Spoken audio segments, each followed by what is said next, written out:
அஸ்ஸலாமு அலைக்கும் வரஹ்மத்துல்லாஹி வபரகாத்துஹு. அல்லாஹ் மிக பெரியவன். லைலத்துல் கதிர் இரவை பற்றி பார்க்கலாம்.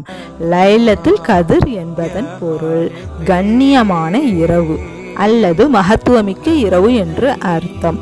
அல்லாஹ் குர்ஆனில் 97வது அத்தியாயத்தில் இன்ன அன்சல்நாஹு ஃபீ லைலத்துல் கதிர், மகத்துவமிக்க இரவில் திருக்குர்ஆனை அருளினோம்.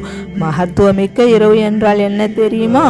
லைலத்துல் கதிரி ஹைருன் மின் அல்ஃபி ஷஹர், அது 1000 மாதங்களை விட சிறந்தது.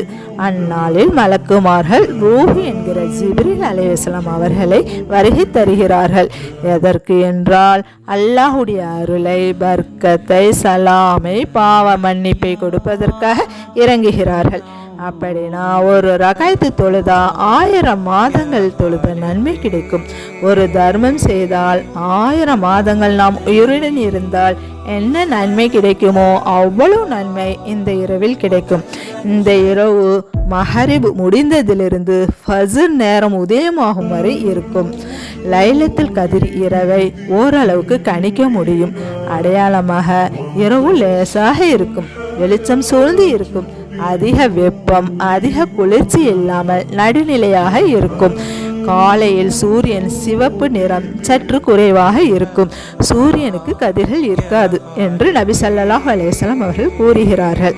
ஆயிஷா அலி நபியிடம் லைலத்துல் கதிர் அடைந்தால் நாங்கள் என்ன செய்வது என்று கேட்கிறார்கள். அதற்கு நபி ஸல்லல்லாஹு அலைஹி வஸல்லம் அவர்கள் கூறுகிறார்கள், அல்லாஹும்ம இன்னக அஃபுவன் துஹிபுல் அஃவ ஃபஅஃபு அன்னி, அதிகமாக கூறுங்கள் என்றார். நீ மன்னிக்க கூடியவன், மன்னிப்பை விரும்பக்கூடியவன், என்னை மன்னித்து விடு. நான் செய்த பாவங்களை வைத்து மறுமை நாளில் என்னை இழிவுபடுத்தி விடாது என்று அல்லாஹ்விடம் அழகான முறையில் அவனை புகழ்ந்து மனம் இறங்கி துவா கேட்க வேண்டும். உலக வாழ்வை விட்டு அல்லாஹ்வின் திருப்தியை எதிர்பார்த்து மறுமையை பற்றி, ரமலானை பிரிவது பற்றி சிந்திக்க வேண்டும். இந்த இரவுக்கு உயிர் கொடுத்து நாமும் நம் குடும்பத்தாரையும் ஈமானுடைய நன்மையை எதிர்பார்த்து இந்த இரவை உறங்குவதற்கு அல்லாமல் வணங்குவதற்காக உங்களின் எண்ணையும் அல்லாஹ் ஆகிய அருள் புரிவானாக.